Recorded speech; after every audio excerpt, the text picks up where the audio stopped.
So finally, small caps under some pressure today, but golly, look at this. This is the Russell 2000. You see these lines here?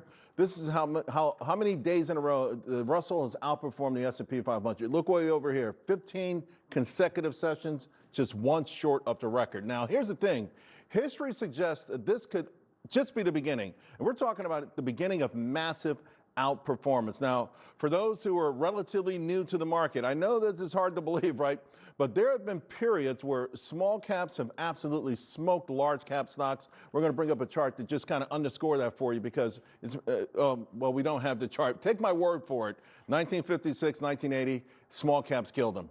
Now, my next guest, well, he likes small caps. In fact, he likes them in a number of areas. So let's bring him in now. Valtreon CEO Rob Luna. Rob, you've been killing it with these small cap names. So why is this happening now? Yeah, I think, look, unfortunately, you don't have the chart there, Charles, but trust me, small caps do work. They just haven't worked in a really long period of time. But there's a few reasons why. I think, number one, small caps in particular, these are growth-oriented companies. They do need lower interest rates. They need to borrow to fuel that growth. And we are in a cycle where the Fed is cutting interest rates. How aggressively, we don't know, but it's a lot better than interest rates rising. Your previous guest was talking about AI and everything that the world is doing that is changing right now, which opens the door for a lot of new innovative companies to come and be the next NVIDIA, the next Amazon. So I think everyone, just like when I got into the market in '98, Charles, is trying to find those names. And I think the small cap universe right now is going to explode. It crushed it last year. And I think this is going to happen probably for the next 2 to 3 years. All right, so let's start out with small caps in the AI technology space. And I think you've shared these names with us before, but talk to us more about what they do. You've got Zeta, and then you have Ouster.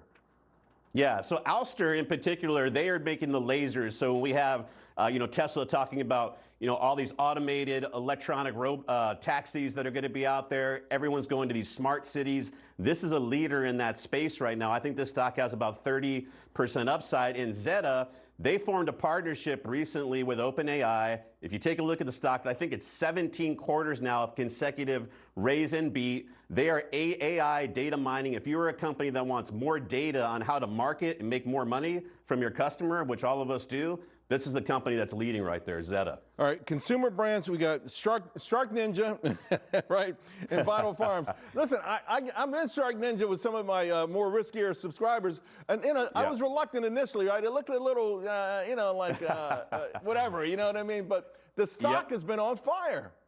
A stock's a beast, and if you look at, they make products that people love right now. I love my air fryer, Charles. My wife loves it. We wouldn't live without it. And the people that use these products are very loyal. It's a small cap company. But look, this is a great takeover target for any company out there. Right. Kind of the same thing goes for Vital Farms. Great takeover targets, but I think these are good standalone businesses. I was going to ask you about Vital Farms. So I got subscribers in Vital Farms a few years ago. I was early. Yep. We got shellacked. We got shellacked in the stock. I promised them we would get back in, but I took my eye off the ball. I know this is where we're going as a healthier, conscious, nation, and these are the kind of things that are going to do extraordinarily well. So I think one of the morals of the story is like, these are small names. You're going to go into them, and you believe in the fundamentals. Hang on to them. I got to ask you about these biotech names because these are two names I do not know. Definium Therapeutics, DFTX is a symbol. Yep.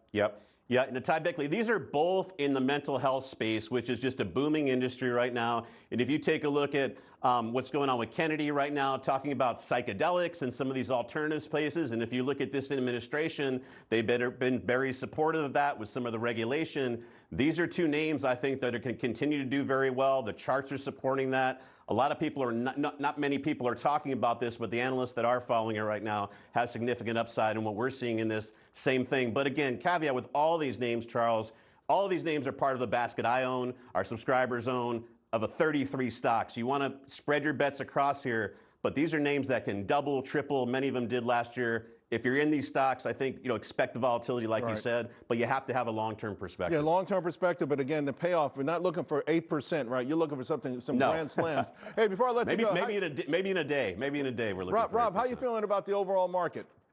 I love it right here, Charles. I think, right now, there's a lot of noise that's out there. People need to close their ears to that. I think interest rates are going to continue to go lower. And everyone I'm talking about in business right now is saying the same thing.